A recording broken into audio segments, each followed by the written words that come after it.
think I just want to move to the final presentation of this session, which is David Howard. I hope he's going to be around. Hi, David. Good to see you again. Hey. Could you please turn on your screen and then maybe you can start your presentation? Sure. Can you see that? Yeah, perfect. Go ahead. Thank you. Cool. Well, yeah, thanks for the opportunity to present at this conference. This is one of my favorites, and I always try to attend when I can. I'm going to present to you a little bit of a brain dump today. So this is based on my experience at CSIRO, where CSIRO is basically Australia's national science agency. I've been here for 10 years now in a field robotics group.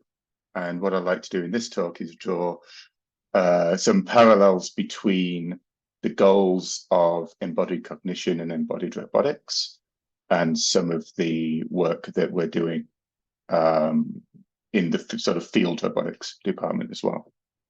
So this is based on a couple of attempts that I had to write my thoughts down on this with varying degrees of success. So, you know, like one of the previous presenters said as well, there is a warning on this that there's more questions presented here than I actually have answers or solutions for. So, you know, and also this is just my opinion. So CSIRO is not liable for this talk. Right, so let's talk about some of the things that we would like robots to do.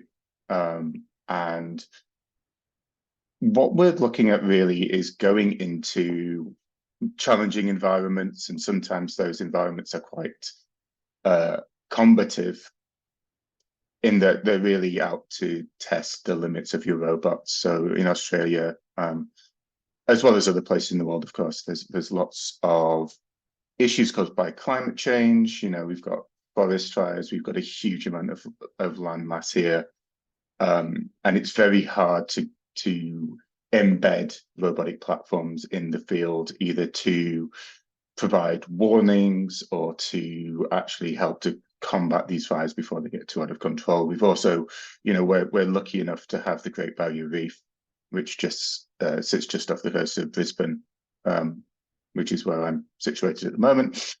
And being able to perform conservation and beneficially interact with that environment without damaging it is a super high priority for us.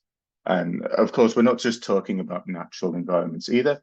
We're also talking about sort of man-made environments, oil rigs, where we can do kind of in situ maintenance. There's other types of areas as well. I mean, you could think about space operations, for example, where it's difficult to get people out there, but maybe robots could go out there instead. So that's kind of the context where I'll be talking about. And in fact, when we consider the harsh environments that we might typically try to target with robotic interventions for any of the sort of aforementioned sort of use cases, what we're actually describing in a way are sort of ecological niches, right? Which you can see here. And again, some of these are natural, some of these are man-made. All of them could be beneficial to us if we were to deploy robots into these areas. So the question really is like, how do we achieve high in-environment performance? And let's approach this question in a relatively bias-free way. There's two approaches that work depending on your definition of work to a greater or lesser extent, right? So the first one, the one, you know, so my training as a genetic algorithm guy points me directly towards embodied cognition, evolution, soft robotics, and we can do that. And there's a lot of success that will be reported at this conference, has been historically reported as well, on using soft robots and using embodied cognition principles and evolution and things like that to create soft systems that do well in different environments. But also we could just engineer these systems, right? We could engineer a tank and drive it through a desert and it would work and it wouldn't break down, and we wouldn't need to do so much in the computational design sense. And this is something that happen. So like if you were going to deploy a system in a really harsh environment, typically you'd be using like an engineering first approach. And I apologize for separating the engineering from software robotics. I know like roboticists are engineers, right? It's a distinction that I've made.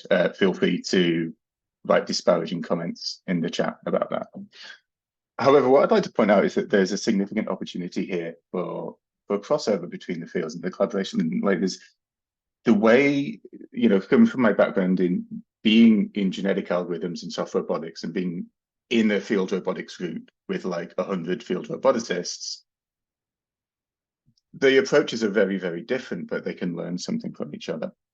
So it's like, how do we then get strong in environment or in niche performance? And, you know, your first way is EC, evolution, software robotics. And obviously, you know, I've got to put a tardigrade in here. That's sort of have to do that.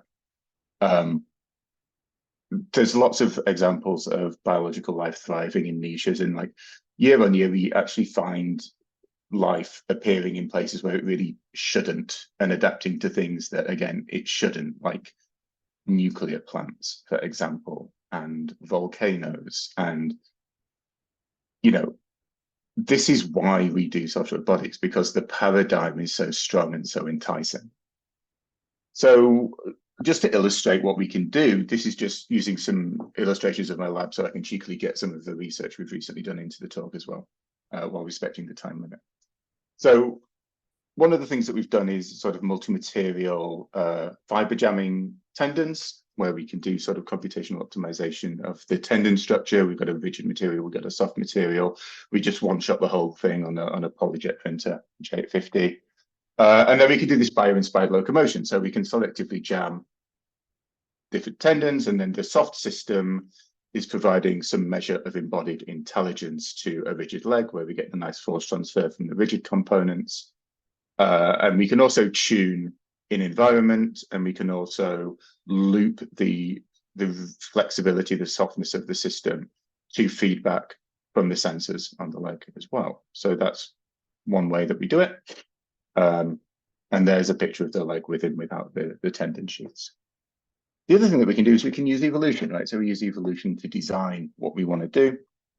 Here, what we're doing is we're basically using a CPPN, pattern producing network, to paint initial material conditions onto a topology optimization solve. And in this case, evolution is providing us with design diversity. So that's another way that we can kind of get this niching effect. The second approach is field robotics, and field robotics is just pretty much completely the opposite. So it's typically very rigid components and designs that are, I mean, you could argue that a legged robot is bio-inspired, and I'd definitely buy that. Most of the rest of them are not. They are designed for robustness and repeatability, maintainability, things like that. However, these are the systems that we typically actually see deployed in the real world, right? And again, going back to the work that CSIRO does, we have these awesome sort of heterogeneous robotic teams. These go into mines and autonomously go and map out entire mines on their own. We can launch drones off the back of them. We can launch comm nodes off the back of them and create ad hoc sensor networks. So in terms of like a TRL, like a technology readiness level, this is far more advanced than most of what we would see in the embodied cognition field. However, we can link these two things together through the EC loop. So, you know, everyone has an image like this, hopefully, on their presentations. And to get through the door, you need one of these. So you got the body, you got the brain, you got the environment, and we want this true EC in the middle is what we're looking for. So what I'm going to pose here is that we can use EC as a framing device to consider how we develop field robotics. And we can use field robotics concepts as a benchmark that allow us to assess embodied robots with a view to them pushing them out into the real world. Not to say we have to do this all the time, right? The goal of different research projects is different. The TRL that you're aiming for can be different, and that's completely fine. But if you wanted to do that, this is a good way to do that. And the way we do it is by considering the environment, right? So there's a well-known adage that the solution complexity should in some way match the problem complexity. That complexity can be in different areas, but it never goes away. It's there somewhere. And so what we need to do then, if we're going to do this, we need some sort of parallel and fast evaluation metric, but we also need a way to make the environment or the environmental robot interactions not only scalable, but also accurate. And if we can do that, we can sort of evolve systems, sort of field deployable systems using machine learning. So the two things we need, accurate simulation is one, and a focus on field applications is the other. So I'll just show you very quickly. This is how we do sort of data collection at the moment. So here we've got sort of pin-ray grippers that we're using some sort of Bayesian optimizer to design. We have 10 of them at a go, and we have an array of objects, and we can get a huge amount of data for this. So this is a platform that we're hoping to open up to other researchers. So if anyone is looking at this and thinking, well, I'd like to put my grippers on here and try these test objects, and feel free, we're opening up a cloud-based interface for it soon. But you can see kind of like the scale that we're achieving right through this. This is allowing us to do these kind of field interactions and feed the data into a simulator. And then the other thing that we're looking at doing is this sort of, in a way, kind of a cheat. So like in embodied conditioning, we really want to consider the whole. We have this holistic orchestration of behavior. When we're deploying these systems in field conditions, what we might do is consider a part of it, right? So we might consider the design of these sort of hybrid fin-ray grippers for picking up objects. And then we can design that as a system using EC principles and integrate it into the field systems. And then it's like, where do you put the engineering bit? Where do you put the evolved bit, for example? So just to summarize then, the areas of exploration we could have a look at, I don't need to read all of this out for you. So on the left, we've got like a few bullet point rough summary of EC and evolution and so on. And then in the field, there is a Venn diagram of this, and it is quite separate.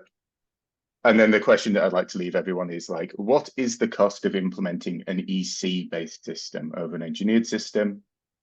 The one that I really like is, when is EC a necessity to solve your problem? Because that's telling you like, you've picked the right problem.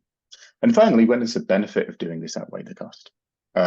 So here's the team. Here's the people that have contributed to the papers that I briefly overviewed. And finally, I'd like to end the presentation. Thanks.